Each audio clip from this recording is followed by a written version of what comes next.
Good evening. My name is Summer Jones and I'm a trustee for South Orange Village. Tonight, I will be the moderator for ensuring financial health within the Black community. This panel discussion was created in honor of this year's Black History Month theme, Black Health and Wellness. I found that this was an important topic to cover due to the disproportionate wealth gap between Black and white people.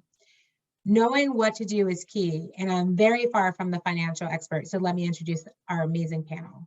South Orange Resident Jana Handwerk is an investment advisor representative for MML Investors Services, LLC.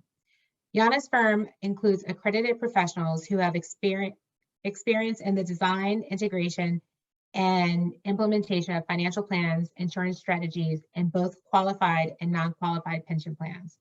With over 30 years of experience, she educates corporate professionals and individual investors to identify risk tolerance and implement the investment strategies needed in the financial planning process. She also provides investment analysis, estate analysis, and retirement planning seminars for colleges, universities, nonprofit organizations, and Fortune 1000 companies. Through an assessment of capital needs, Jana's team develops strategies to help bridge the gap between the client's current financial reality and their future objectives. South Orange resident Jared Pollard is an experienced financial professional and esteemed New Jersey real estate investor. Jared tapped into the real estate market development and investing as a road to financial freedom and generational wealth building. With his passion for real estate and his dedication to community impact, Jared sits as a board member of CURE, which is the Council of Urban Real Estate, and is the outgoing president of the Tufts University Black Alumni Association. Additionally, Jared is the founder of the Glenn J. Pollard Community Scholarship Fund and is an active mentor through the iMentor and other local organizations. Lorianne Douglas is a founding partner of Douglas Rademacher LLP, whose practice focuses on estate planning and business succession planning. This includes the transfer of family-owned businesses, the establishment of private and public foundations, and strategic planning to assist clients in maximizing wealth preservation. In the area of estate administration and estate litigation, Lori handles both contested and uncontested estate matters. Her estate litigation practice includes the representation of heirs, beneficiaries, disinherited family members, executors, administrators, and trustees in contested probate proceedings before the surrogate's court, including the preparation and defense of the final accounting and related tax returns. Louis Estrella is a commercial and business purpose finance broker who was born and raised in Brooklyn, New York. Dually licensed in New York and New Jersey, Louis works relentlessly to study the market and educate his clients about every phase of the home buying process. Putting clients' needs and wants first is his highest priority. As a listing agent, he specializes in getting sellers the most amount of money in the shortest amount of time. As a buyer's agent, he is laser focused on getting his buyers the best deal possible by aggressively negotiating on their behalf. You can find their full bios on the South Orange's Black History Month website. One of the first things to understand is common money mistakes. Thank you, Jana, for covering this. Good afternoon, everyone. This is Jana Handwerk. I'm with an organization called Fifth Avenue Financial in New York. What I'd like to speak about this afternoon is financial planning, looking at the fundamentals of financial well-being and some of the common money mistakes that people make on a daily basis, and would like to avoid some of those common money mistakes. What is financial well-being? Financial well-being is having control of your day-to-day, month-to-month expenses. Having a budget, that's really critical. Knowing what your capacity is also to absorb financial shock. What do I mean by that? If there's a Katrina event, if there's another hurricane, if the government makes changes, if you lose your job, if you get a medical emergency, you want to have the capacity to absorb any financial shock if your income changes. Being on track to meet your financial goals. The important thing is setting goals. What are your goals? For example, a financial goal may be to fund your college funding for your children, pay off your credit card debts. Another financial goal may be to pay down your student loans. You want to be able to have a comfortable retirement. Those are your retirement financial goals, and you have to set up a plan. Financial planning is setting up a roadmap to meet your financial goals. You want to have the financial freedom to make the choices that you allow to enjoy life. What are your goals? What are your passions? Do you want to travel? Those are the important things about financial well-being. Common money mistakes. You want to manage your finances. You want to mitigate any financial setbacks. Your company may downsize you. How are you going to do that?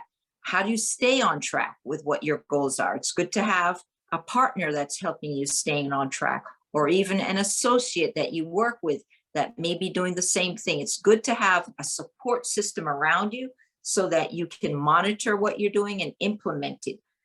Making sound financial decisions. It's maybe also good to work with a professional that will allow you to make decisions and not making things randomly. Avoiding some of the key money mistakes you want to avoid is not having a budget. What is a budget? Is what your income is coming in, what are your expenses going out, and hopefully at the end of the day, you have positive cash flow. So you're making $50,000 a year, but you're spending $51,000. That's not a good budget, right? So you don't want to spend more than you're making. You want to spend less than you're making so that at the end of every month, you have extra money left over. Always buying new. Right now, what is trending is vintage clothing or secondhand cars. You don't necessarily have to have your home built. You can buy, pre-existing house. Always, you don't need to buy new every single time. Understanding the difference between a want and a need. I want a BMW, but I just really need a car. Can I get, a Hyundai will get me where I need.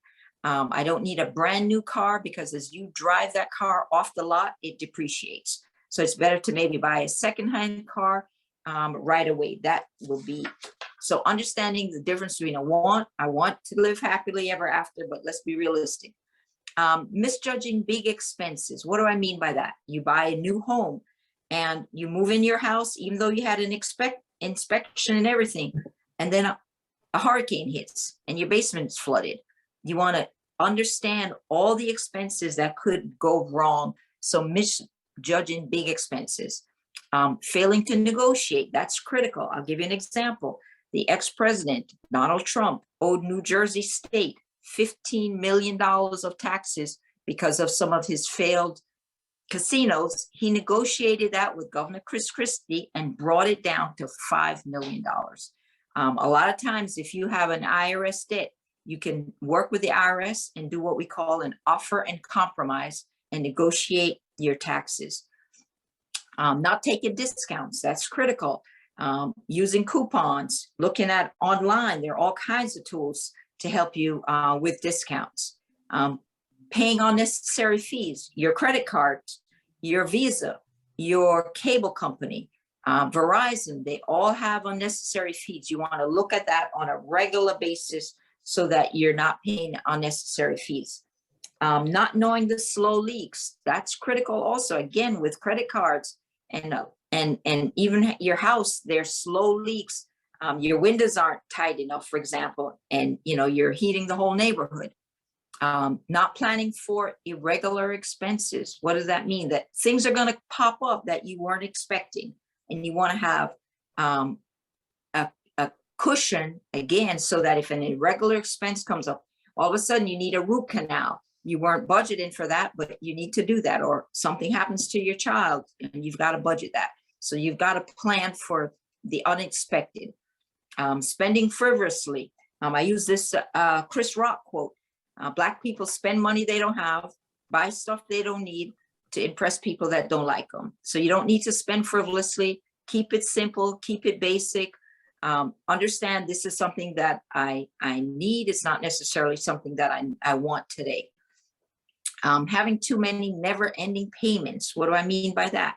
Again, sometimes when you order something online and it says cancel in 3 months, and you forget to cancel it in 3 months, and then all of a sudden it's never ending. You're paying, those bills forever, and you want to make sure that you review your credit card statements all the time. Not paying attention to interest rates. What do I mean by that? The Fed is getting Federal Reserve is getting ready to raise interest rates right now. What if you have an adjustable mortgage? That's going to go up. Look at your credit cards. Some credit card rates are very efficient. Some are still 18%. So the bank's paying 1%, but you're paying out 8%. You're never going to get ahead of the game if you're not paying attention to that arbitrage opportunity right there. Reviewing monthly statements. That's again important. Looking at your bank statements. There are probably some charges on there that you didn't realize. If you have a low balance, they're going to charge you for that. If you use Verizon or any of those cable companies, a lot of times there are expenses in there that you didn't even know. And I've done that a couple of times, and I see that and I was like, wait a minute, let me call these people up and get rid of that. Missing a payment. If you have a credit card, you miss a payment. If you're late on a mortgage, if you're late on your Verizon bill, that impacts your credit score tremendously. And then when you get ready to go buy a house or you're getting a mortgage, they're going to look at your credit score and they say, well, you were late on all these bills. You're in a raise 30 days, 90 days, 180 days. That impacts your credit score, and that's very critical. Overspending on gifts. I think right now the important thing for your family or your kids is instead of buying stuff, give them experiences. Take them out to dinner, invite them for a walk in the park, things like that, so that you're not overspending on Christmas expenses or whatever it is. You want to make sure that, again, looking at what you're bringing in and what's going out. Not having an emergency fund, that's critical. You should have 3 to 6 months of whatever your expenses are saved up in cash all the time.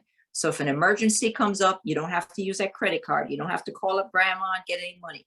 You've got your own savings fund, and that should be at least, so if your expenses are $2,000 a month, you want to have at least $6,000 or even $8,000 in an emergency fund in cash, not in your house that you can borrow against, but again, making sure that you have cash ready available, again, if an emergency comes up. Having only one source of income. What do you think I mean by that? I think the younger generation is more comfortable with that than, in my generation, you got a job and you work for that job. Now you want to have what we call multiple streams of income coming in. You could, have an apartment building where you have rent coming in, or you could have a blog or a webinar or whatever, so that you have income coming in. I'm amazed every time when I see how many people are off TikTok or this or that or all these fancy things. I think that's important. Looking and say, how many streams of income can I have coming in? Not just your one day job, but again, maybe you're walking dogs in the evening, whatever it is. Don't be too proud to say, hey, I can do this stuff. Not understanding your employer benefits. I think that's important. Does your employer have life insurance? They may give you $50,000 for free, or you can buy extra if you wanted to. Looking at making sure that you're in the disability program, making sure that you're getting the full match of whatever the match is. So understanding all the benefits that they're giving you, what's free, making sure you're not leaving anything on the table. Carrying too much credit card debt. This is critical. Even though interest rates have been quite low, credit card rates did not go down at all. Interest rates in the bank went down to about 1%, even less than 1%. And if you're carrying too much credit card debt and you're just paying down the interest, you're never getting rid of the principal. So again, trying to avoid that in a big way. Not having an income protection plan. What do I mean by that?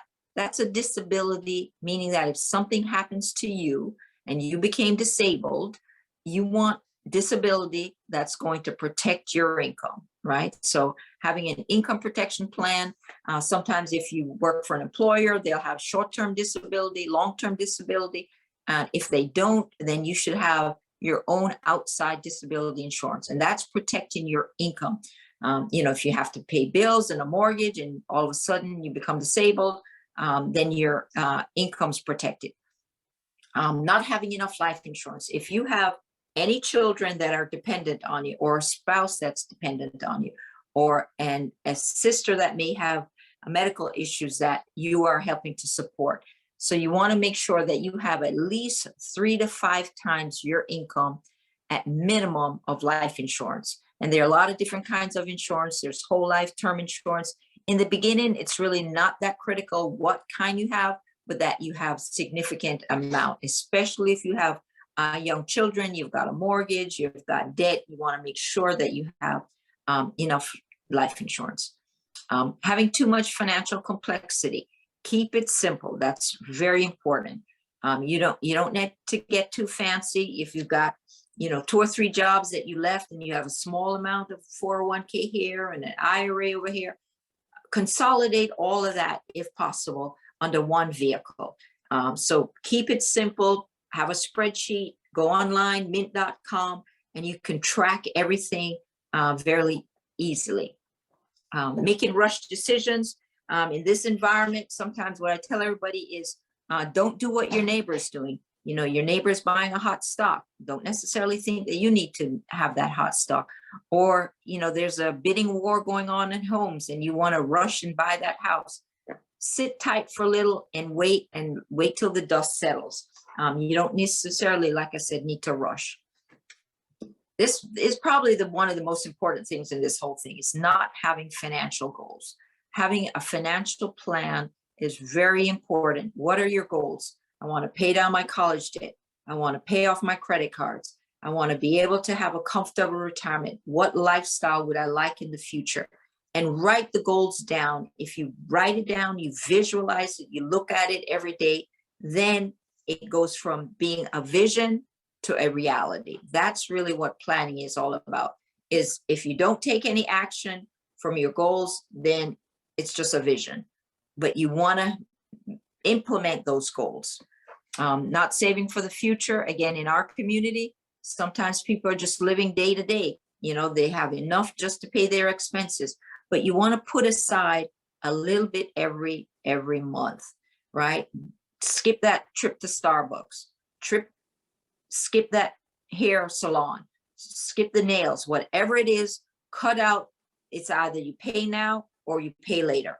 And at some point you want to be able to enjoy life and not be burdened by debt. Not automating your savings. Every month, maybe have $50 a month going to from your check-in to your savings account. Get it out of your check-in and put it into savings automatically. So as many things that you can automate where you don't even have to think about it. And all of a sudden it's accumulating nicely. Not taking advantage of your full employer match. I talk to people in the company maybe matching 4% or 5%, and you're only putting in 2%. You're leaving free money on the table. So you never want to not leave anything on the table. Only having a short-term outlook. A lot of times when people buy stocks, they're only thinking about what it's going to do in a year or two, or short-term. You want to have a 5-year, a 10-year, or even a 20-year horizon. It's not timing the market, but time in the market. Think long-term. You create wealth over the long term by making small incremental decisions every single day, right? Remember that you're not going to build a mountain or climb the mountain in 1 minute. You want to make small incremental changes every day. That's critical. Not changing plans with the times. You have to readjust all the time. The market's changing.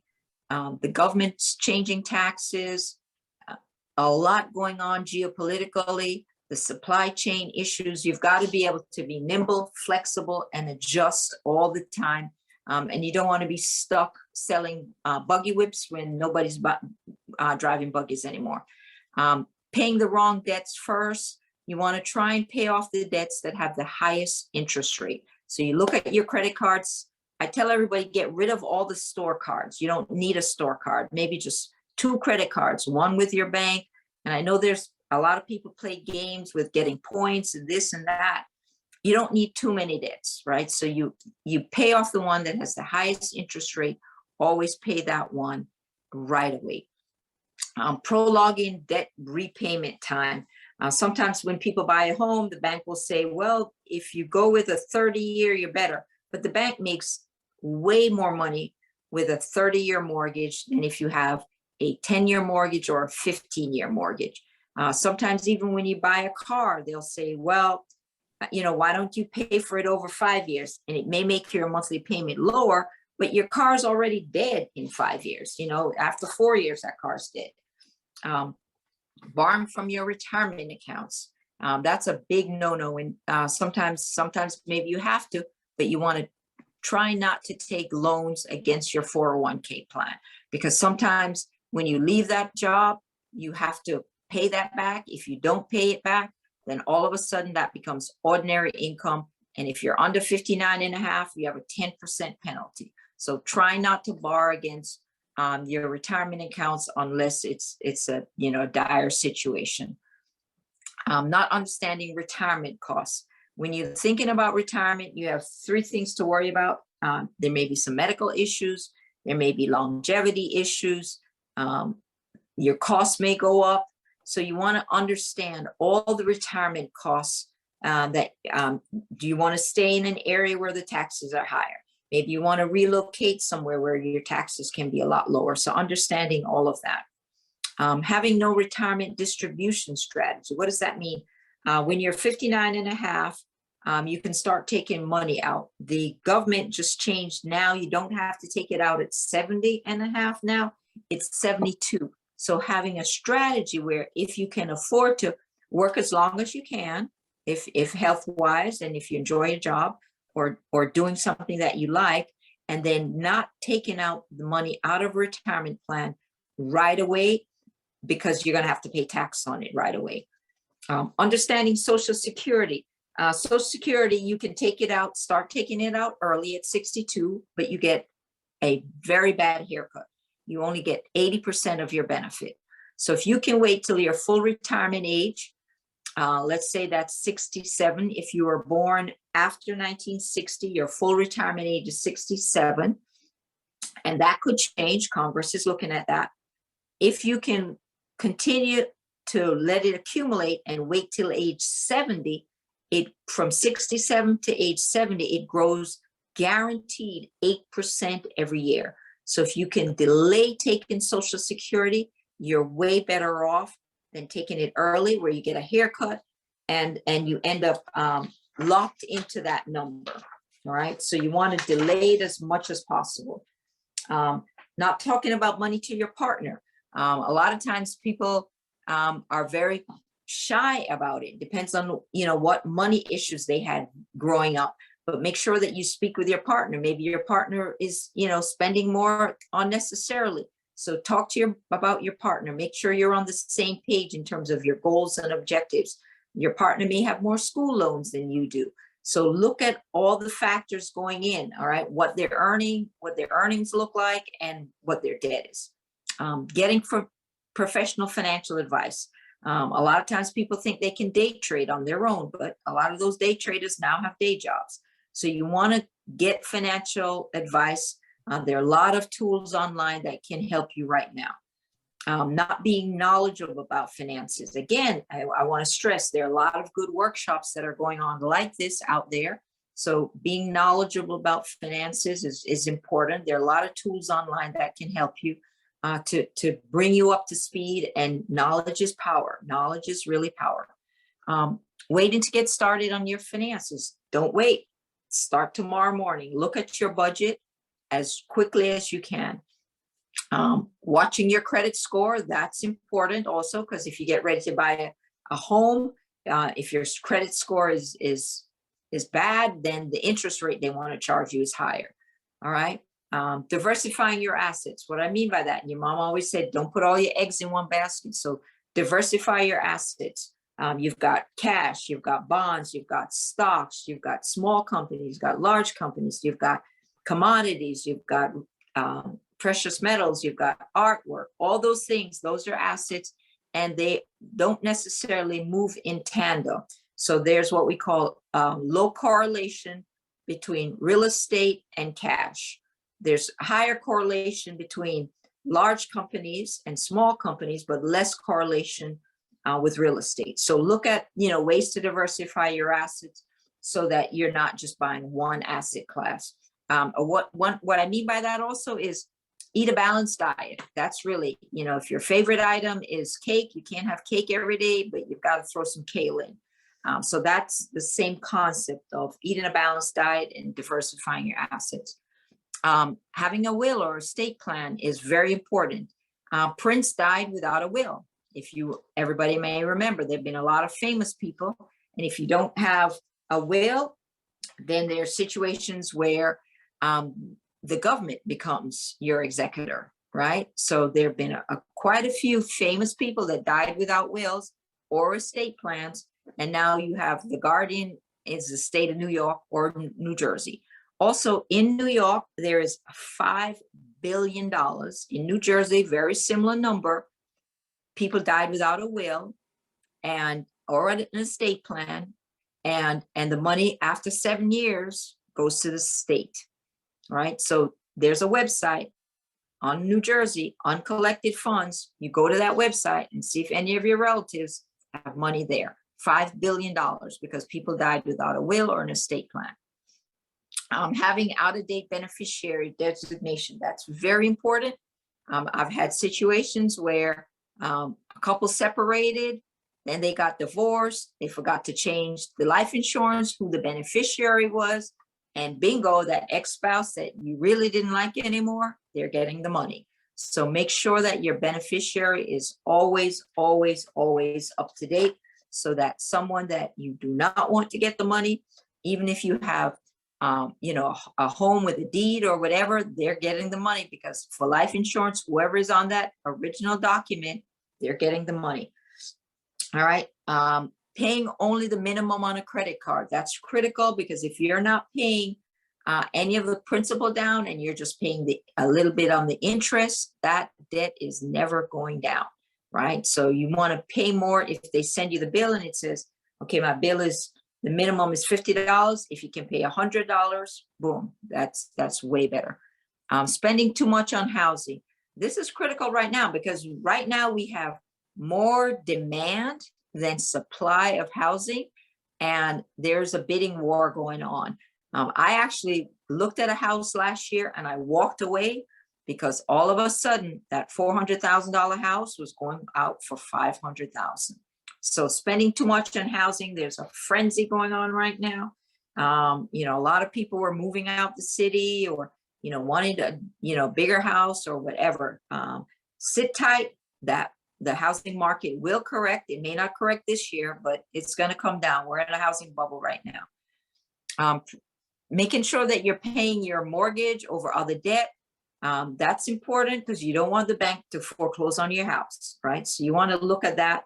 But also just check on the other debts and just make sure that, their interest rates aren't ridiculous.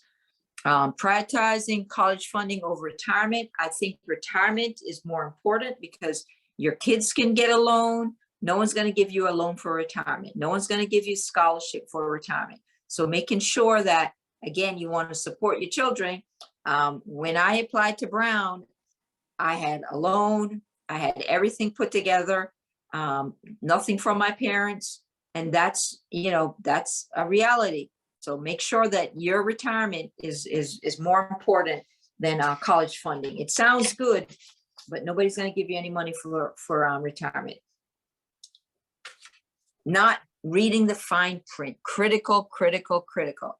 I would say, if you look at Google, you look at Facebook, you look at Amazon, they've got pages and pages of fine print that you want to go through and just make sure you're not stuck into this contract forever. I remember buying an item on Amazon and it took me forever to get rid of it. Making decisions based on emotions, not facts, trying to get the emotions out of it, focus on the facts. Lending to friends and family, never, ever, ever. Lend to friends and family unless you just want to give it as a gift. Give them as a gift, but not a loan, because you can forget about it. Not teaching your kids about money. In our community, we probably didn't have a lot of money, but you want to start that now with your children.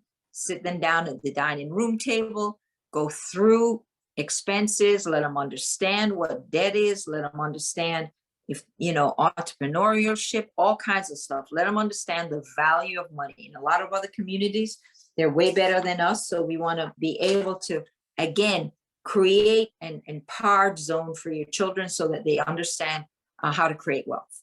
The critical summary is managing your money, prepare for setbacks, stay on track, and try and make sound financial decisions. And if you need outside help, seek it.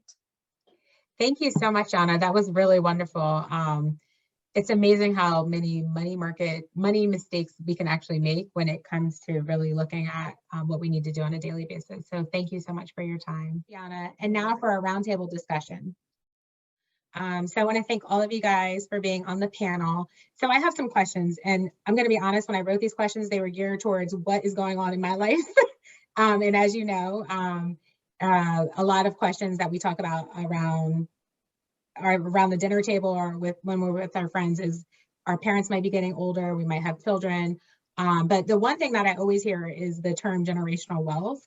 And so I would love to know what generational wealth means to each of you. And how have you been working, or how would you recommend people to start building generational wealth? So I'm going to start with Lori. Hi, thank you so much. And thank you for inviting me to be on the panel. So I am not a financial advisor. I'm an estate planning attorney and a trust and estates attorney. I concentrate my practice in estate planning, estate administration, and estate litigation if necessary. So what generational wealth means from my perspective is the process of people coming and doing their estate planning so that when they pass, there is an organized method to transfer their wealth.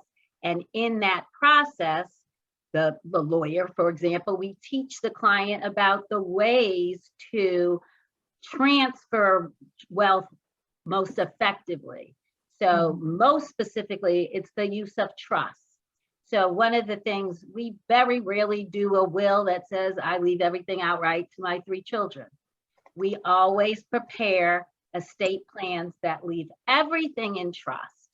The next generation, they themselves can get together probably and disband the trust or use up the trust. But by leaving things in trust, it allows the next generation to have the wealth organized. It gives them spendthrift protection. It gives them creditor protection. And so from my perspective, generational wealth is, created after these wonderful planners have taught you how to accumulate wealth during your lifetime.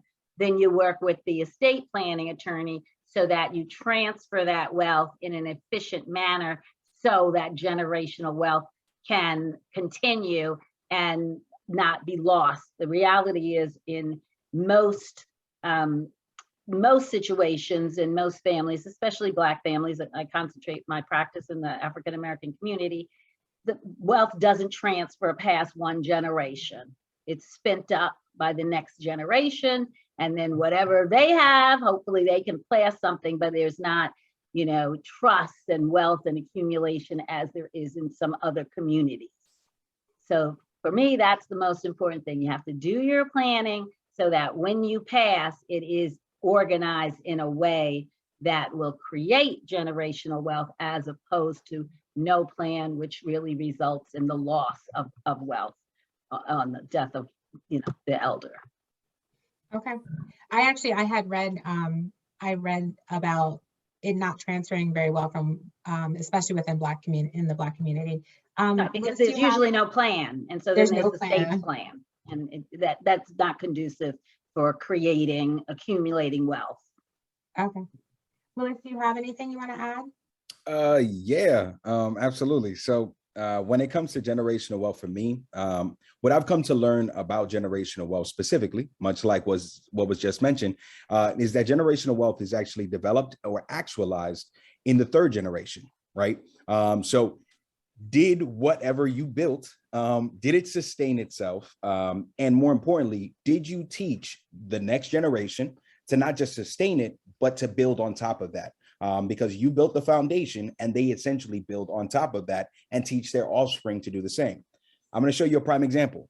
Elijah, come over here for a second, just real fast.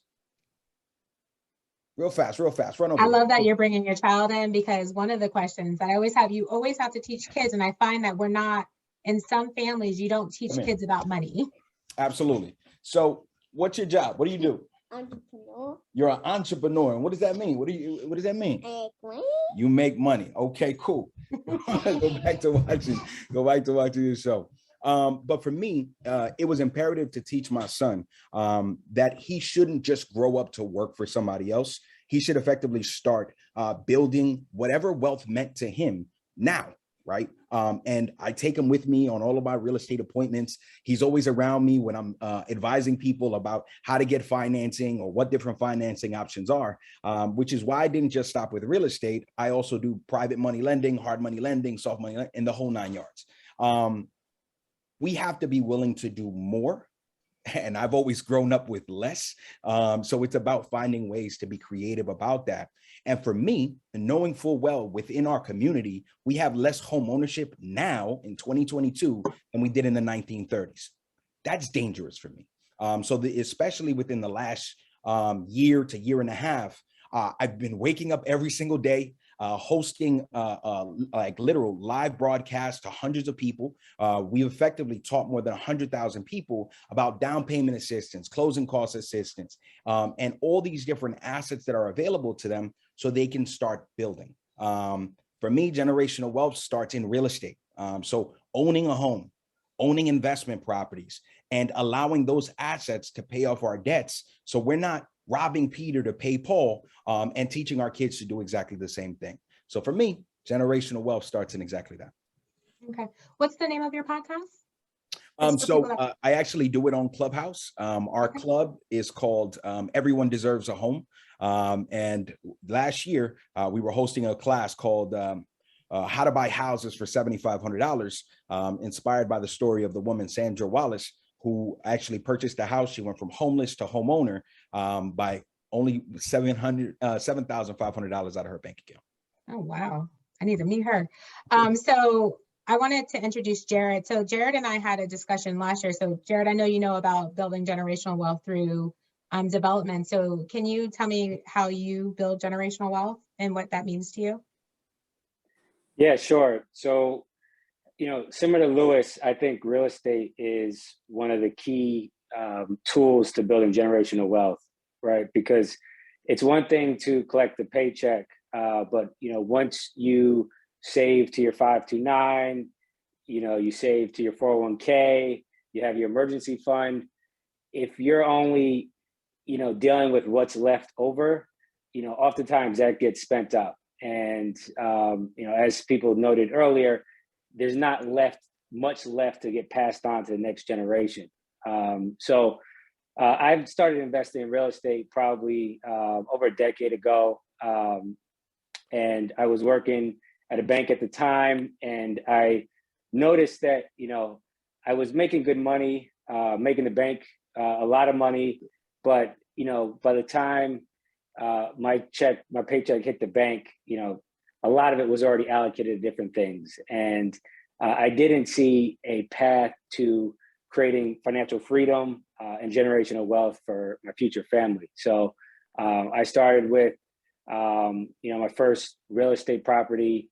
It was a very small project that I could afford doing on a cash basis before I got comfortable and being able to take out debt to do deals. And over time, I just kind of built up my portfolio and started looking at larger deals and expanding my real estate portfolio outside of kind of the community that I was living in. And I see it as a way for not just me and my wife to gradually get more financial freedom, but also for my two boys who are 2 and 6. Similar to Lewis, I don't want my son thinking that, the only opportunities for him are to put his resume out on LinkedIn and wait for somebody to call him for a job. I want him to be thinking creatively about what he's passionate about and how he can take some of the things that we hopefully pass on in terms of real estate properties and so forth, and look at how he can build and expand upon that and maybe take it to the next level. And also, you know, if you think about, you know, a lot of these startup CEOs, right? You know, building companies in their late teens and early 20s, you have to think that they didn't have a lot of debt likely hanging over their head, right? For them to be able to think out of the box and take some risks, take some career risks, take some educational risks, drop out of school and that sort of thing, they had to have some level of comfort that if this all blew up, that they would have a soft landing, right? A lot of you know, children in our community and young adults don't have that same opportunity. So they're taking a much more conservative path towards wealth building. And, you know, it's time to kind of break that mold and kind of be able to set up our kids to take that risk and think outside of the box and really follow their passions and pursue their dreams, so that, you know that they could take some risk and they have a soft landing, right? We don't want to give them a silver spoon. We want them to work hard and learn a lot of the tough lessons that we learned, but at the same time, we want them to grow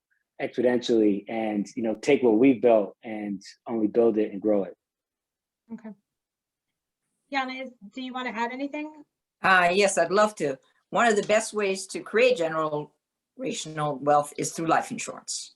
And you're never too young or too old. In some of the communities, people buy life insurance when their children are born. And they continue to own life insurance. Both of my girls have a significant amount of life insurance. So there's a Chinese proverb that says from rice paddy to rice paddy in 3 generations. What does that mean is that a father builds up wealth and he transfers it to the second son. By the 3rd generation, all that wealth is gone. But they probably didn't have sufficient amount of life insurance. So life insurance is a very cost-effective way to transfer wealth. As Lloyd said, if it's in a trust, it's even more efficiently. So it can go to the beneficiary quite easily. And it's very efficient. If you have thinking 3 to 4 times of your income of the amount of life insurance that you have, your employer may be giving you life insurance, but a lot of times it's good to have life insurance on your own on the outside. And hopefully your health is good so that you can get it quite efficiently. You don't smoke, so you can even get it, more cost effective, because you are charged extra if you're a smoker.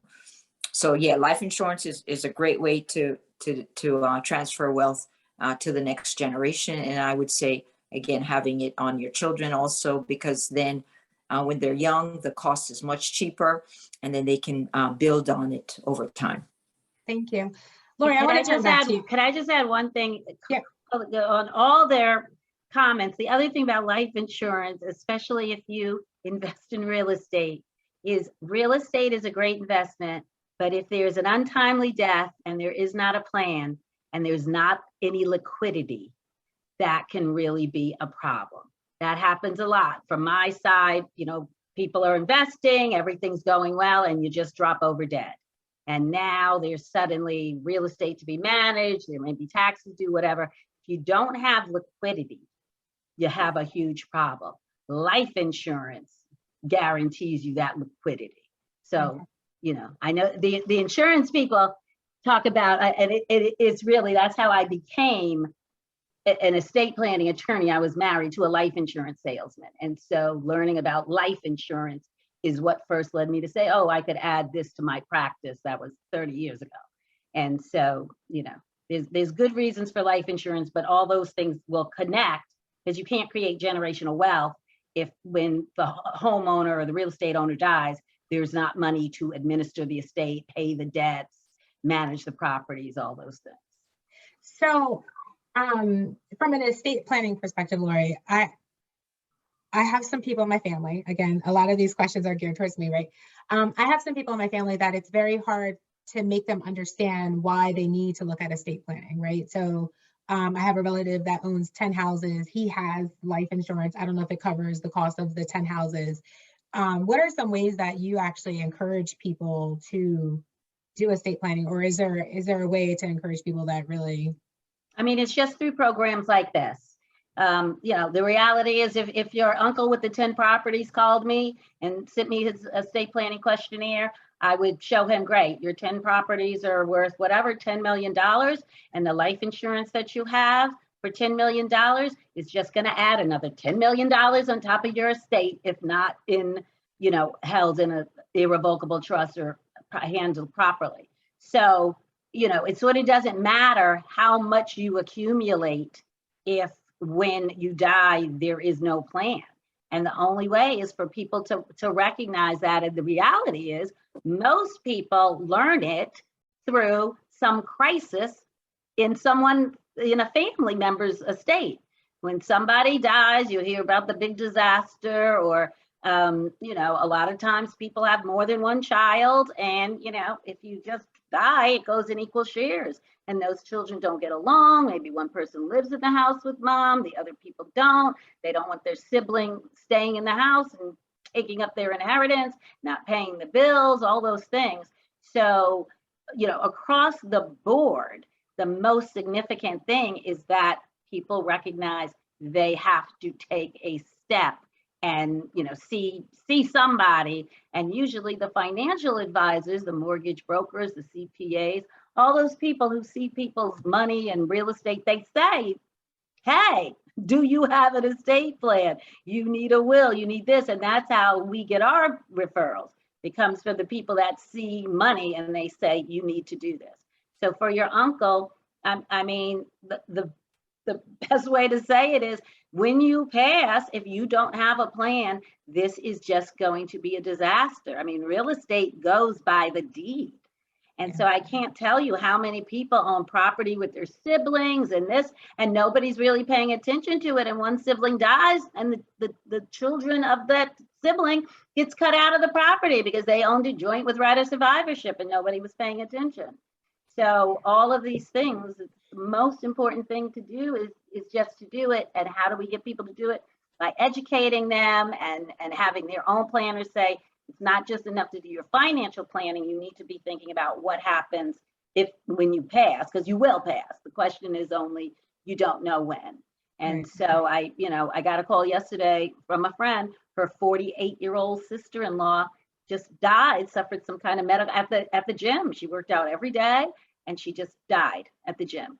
There's no life insurance. They have 3 children, but they didn't think, oh, she's the wife. When Yana said, the women are going to live till 90, he was a perfect example. She seemed healthy, everything, and she just died, but they didn't have any plan in effect, life insurance or anything on her. They're assuming the father will die. And now here he is, no income from her, no life insurance. There was no, pension, nothing, because they hadn't prepared for the untimely death of the young mother. So I was doing some reading, and I know, and one of your things is to actually put your money or put everything into a trust for your kids, especially if you have young kids.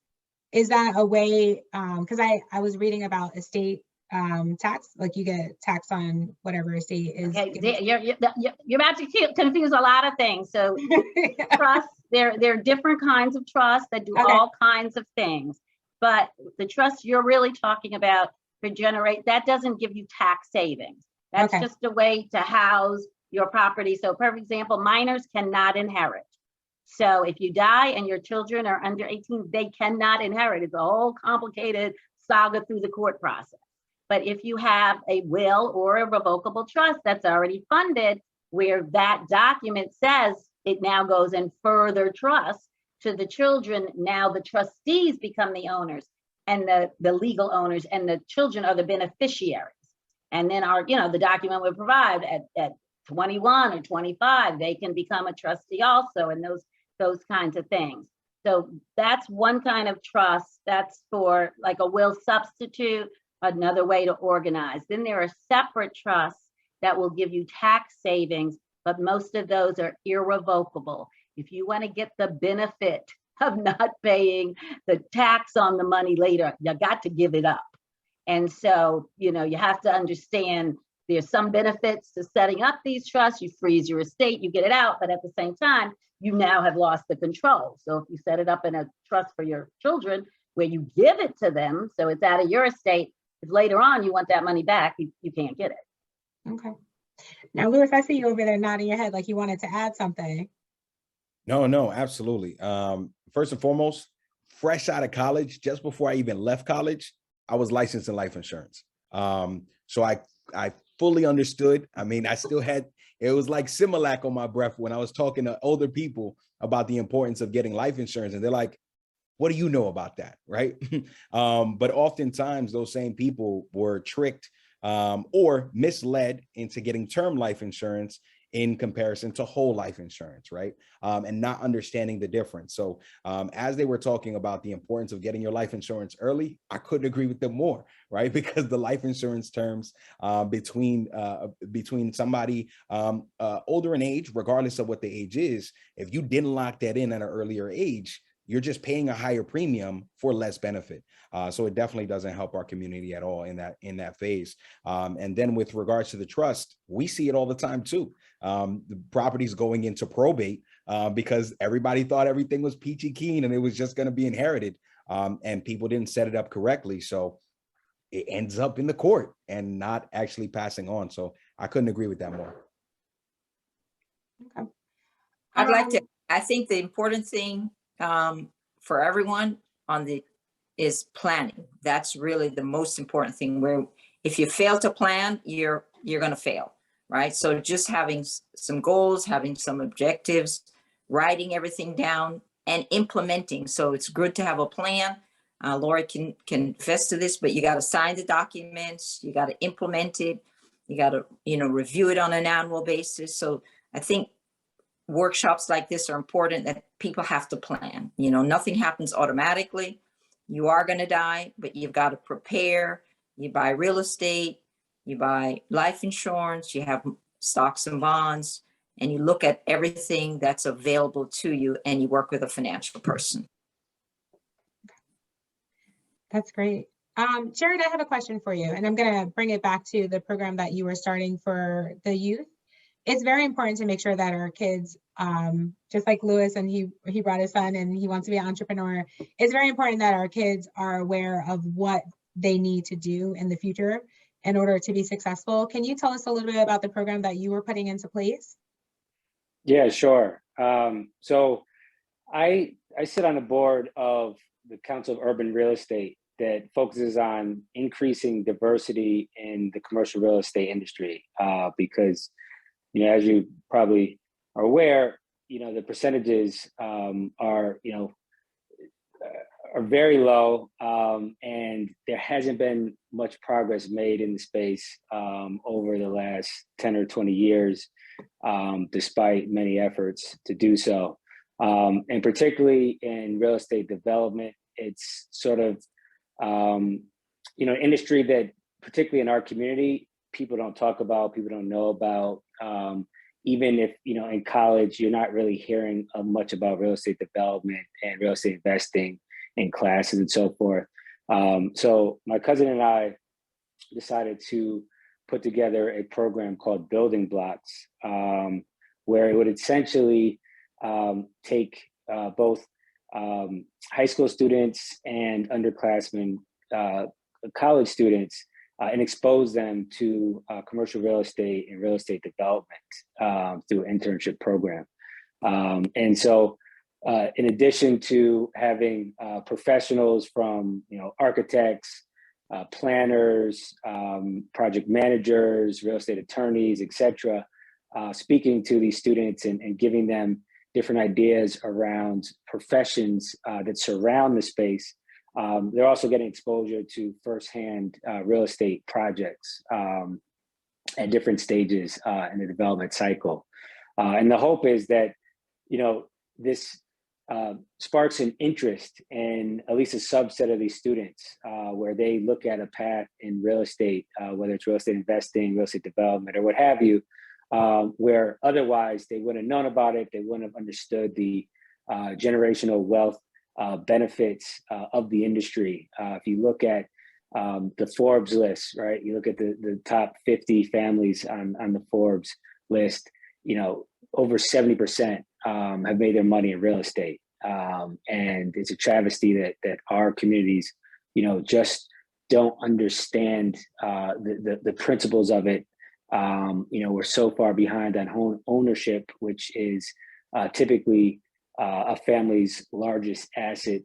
And then really taking it to the next level of looking at investment properties and looking at development opportunities and so forth in their communities and communities around the country. So really, we're hoping to just expose students to the industry and hopefully open up their eyes to potential careers and entrepreneurial opportunities in this space. Thank you. So Jana, this question might be for you. So when you're looking at how I know you said you're supposed to pay your highest interest rate first, but when you go to look at what you're going to pay, is it you save, you also address debt at the same time, and then everyone I know is investing in some sort of stock or a home or et cetera. So how do you really, if you're limited on your funds, how do you work the system so that you're getting the biggest bang for its buck? Well, the first thing is credit card debts. If you have credit cards and you're paying 18%, that is a door stopper. Because the bank right now, if you have money in the bank, you're getting 1% or even less than 1%. So you're behind the 8 ball from day one. So, or high student loans. That's another thing that a lot of people in our community have. They might have taken out student loans. And, I talk to some people that come to my workshops. So I do a lot of workshops, and they've got $100,000 in student loans. So some of the things that the Biden administration hopefully will get rid of that. So you want to look and you say, yes, you do need some cash so that you're not continuing going through the cycle of using money on your credit card to pay your bills. So the starting point is really having a good budget. That's really the starting point, is having a good budget and trying to live below your means in the beginning. Again, a lot of people in our community, we live large. We drive fancy cars. We have fancy houses, and we just can't keep up with it. So when you're starting out, don't be embarrassed, don't be shy to say, hey, I can't go out to dinner with you. I'm on a budget right now. And sometimes that's hard to saying, hey, this is my monthly budget. I'm making $50,000. I want it, by the time they take out taxes and everything, your take home maybe $25,000, right? By the time you take out federal, state, local taxes, unemployment, workers' comp, all this kind of stuff. So you want to say, hey, what is my budget? I'm going to stick to this budget. And then you look and you say, what are the priorities? I got to pay down the student loans. I got to pay a little down. So you're really negotiating between everything that's coming in. And back to that question of focus also on how do you increase the income coming in, not just working on the expenses, because if that income is a stagnant number and your expenses are growing, you're not getting ahead. So back to that question, you remember it's a balance sheet item. You have income coming in and your expenses going out. So look at, can I increase my income? Can I do some multiple streams of income? Don't be embarrassed if you're walking somebody's dog on the street or whatever you're doing, to look at other ways, through the gig economy. You're doing something online so that you can increase your income coming in, underspend so that your expenses are lower. And then hopefully you have what we call positive cash flow after you have your income coming in, your expenses. Hopefully you have a positive cash flow. If not, you got to relook at your expenses again so that you can again put $100 aside to save up, $100 down, on the credit card, $100 down on your student loans. So it's really a fine line, to be honest, in terms of paying off. Like the credit card interest rate is going to be higher than the school loans, right? The school loans may be 4 or 5%. Maybe you can renegotiate the school loans and get a better situation. There are programs that if you work in an underserved area, you can get some of your school loans reduced. So there are a lot of programs right now that you want to, again, study up and see how can you do that, refinance or look at credit cards that may be a lot lower than the 18%, right? So number one is paying off that high expensive credit card. You're never going to, and not just the interest, but again, putting a little down on the principal, because you could just end up paying, a little bit on the interest. That's when they say pay more than the minimum payment. When they send you and you said you owe $10,000 and the minimum payment is $50 a month, you're never chipping away at that principal. You're just paying interest. So you've got to dig deep and say, hey, I gotta put an extra $100 on here to reduce the principal and not just pay the interest on an ongoing basis. So yeah, the budgeting, really the starting point for financial planning is where I am today, where do I want to go a year from now, and where your roadmap. We're getting you from A to B, but you've got to take a deep dive in all your expenses. What can you get rid of?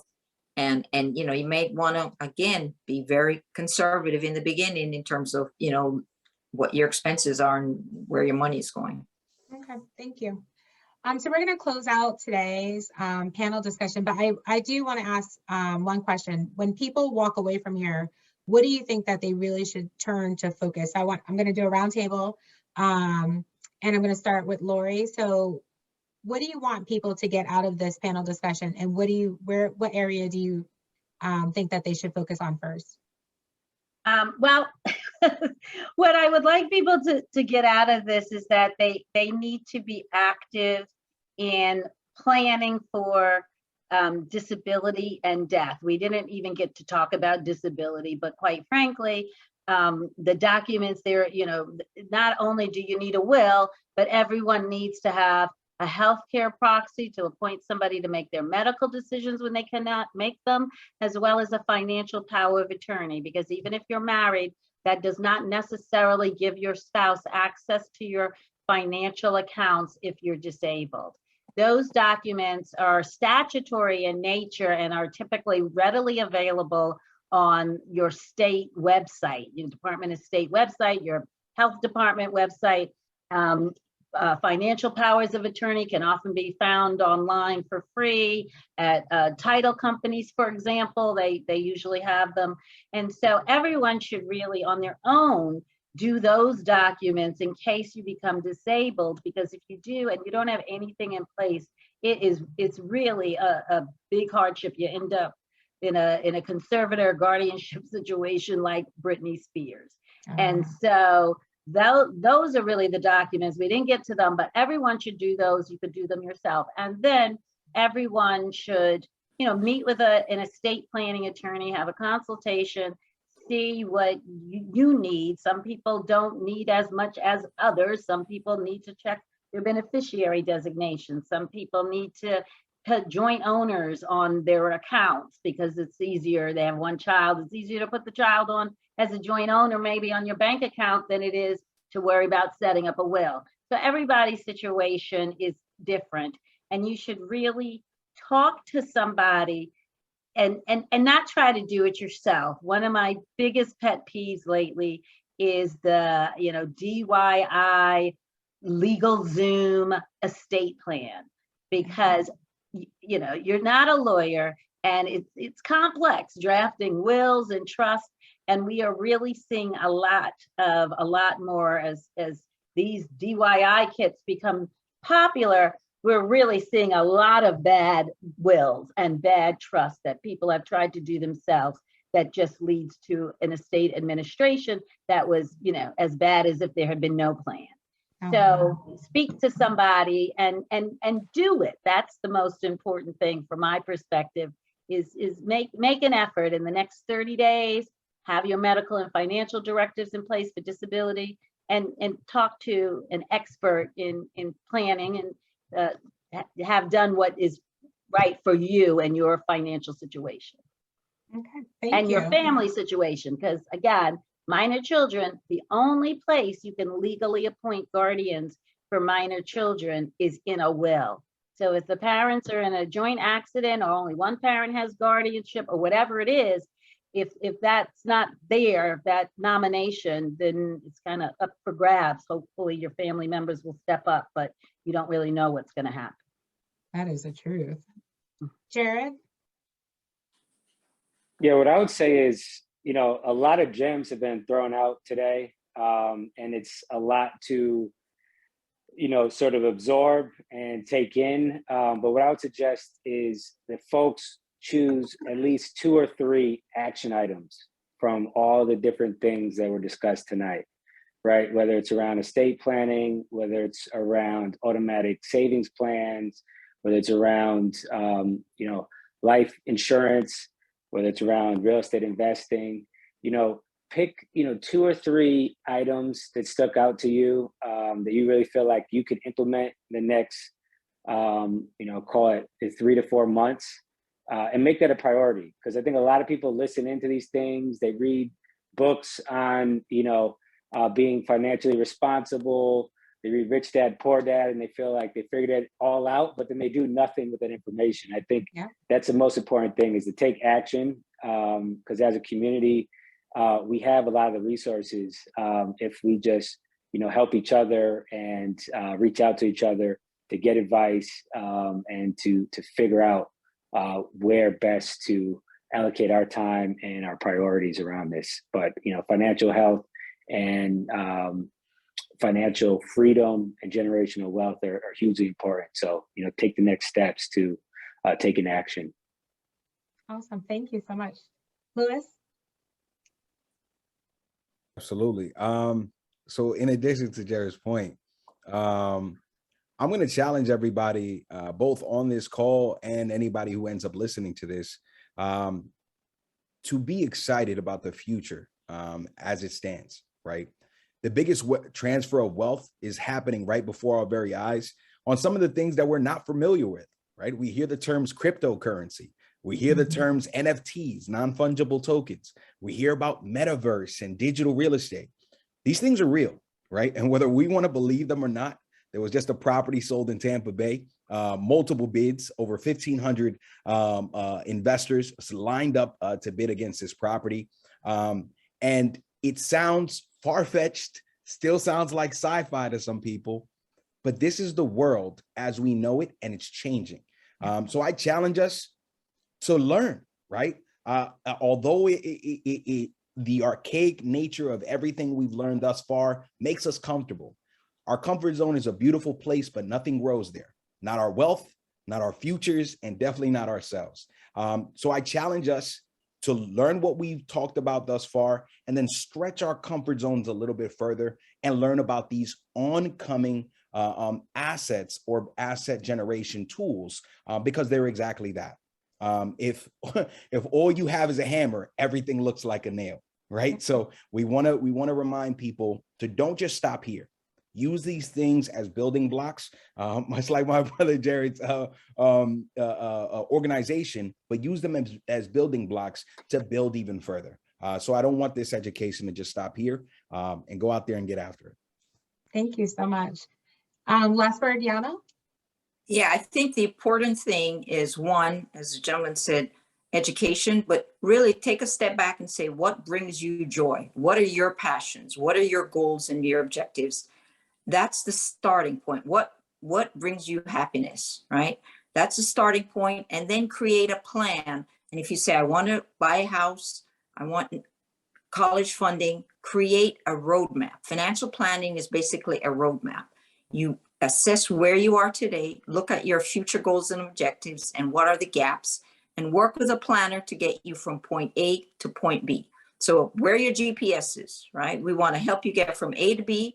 And if there's a roadblock, there's a bridge broken down, you got to make a legal U-turn, right? So there are going to be bumps in the road all the time, but you've got to be prepared to make that legal U-turn at any point, reassess, recalculate your route, ongoing. That's really what planning is about. It's assessing where you are today, where you want to go, working with a professional to get you from A to B, and looking and saying, what makes you happy? What's important? Does real estate make you, owning your own home? That's good. Do you want to put your children in a better space? You want to create generational wealth? Write all those goals down. Write down your top things. What is on your bucket list? What do you want to do? And we're going to help you get there. That's what planning is about. That's what these educational forums are about, is empowering yourself to get to the next level. All right. Thank you all so much for being on the panel today. This was really wonderful. I learned a lot. I can go back to my Uncle Lori and tell him you better get that estate planning going. But thank you all.